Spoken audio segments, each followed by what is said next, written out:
नमस्कार दोस्तों। दुनिया के सबसे बड़े लिखित संविधानों में से एक भारत का संविधान हमारे देश की आत्मा है। ये भारत को एक प्रभुसत्ता संपन्न, समाजवादी, धर्मनिरपेक्ष, लोकतांत्रिक गणराज्य घोषित करता है। 26 नवंबर 1949 को हमारी संविधान सभा ने इसे अपनाया और 26 जनवरी 1950 को यह पूरे देश में लागू हो गया। आइए शुरू करते हैं भाग एक से, जो संघ और उसके राज्य क्षेत्र से संबंधित है। यह भाग अनुच्छेद 1 से 4 हमारे देश की क्षेत्रीय संरचना की नींव रखता है। अनुच्छेद 1 कहता है, इंडिया यानी भारत राज्यों का एक संघ होगा। इसका मतलब है कि हमारे देश में विभिन्न राज्य और केंद्र शासित प्रदेश शामिल हैं, जिनकी सूची पहली अनुसूची में दी गई है और भविष्य में हम और भी क्षेत्र शामिल कर सकते हैं। अनुच्छेद 2 संसद को शक्ति देता है कि वह कानून बनाकर नए राज्यों को संघ में शामिल कर सकती है या उनकी स्थापना कर सकती है। ये उन क्षेत्रों के लिए है जो अभी तक भारत का हिस्सा नहीं है। अब अनुच्छेद 3, यह संसद को अपने देश के भीतर ही नए राज्य बनाने, किसी राज्य का क्षेत्र बढ़ाने या घटाने, उसकी सीमाएं बदलने या नाम बदलने की शक्ति देता है। हालांकि ऐसा कोई भी कानून राष्ट्रपति की सिफारिश और संबंधित राज्य विधानमंडल की राय के बिना पेश नहीं किया जा सकता।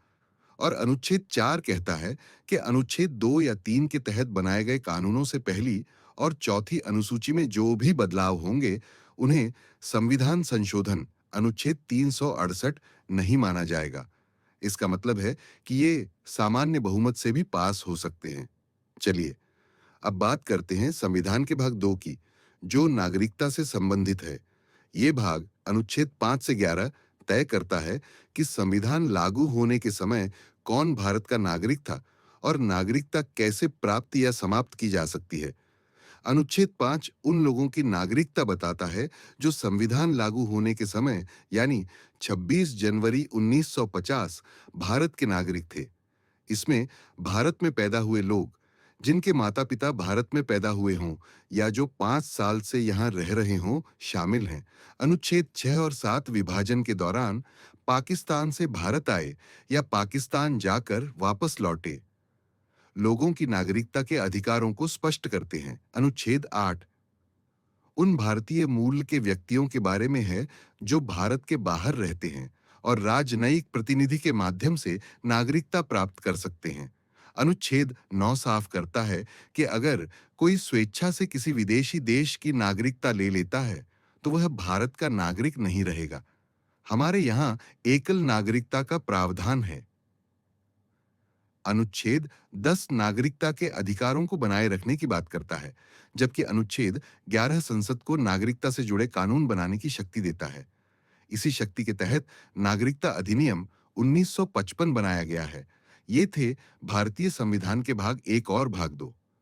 ये दोनों भाग मिलकर हमारे राष्ट्र की संप्रभुता, उसकी क्षेत्रीय अखंडता और हमारे नागरिकों के मूल आधार को स्थापित करते हैं।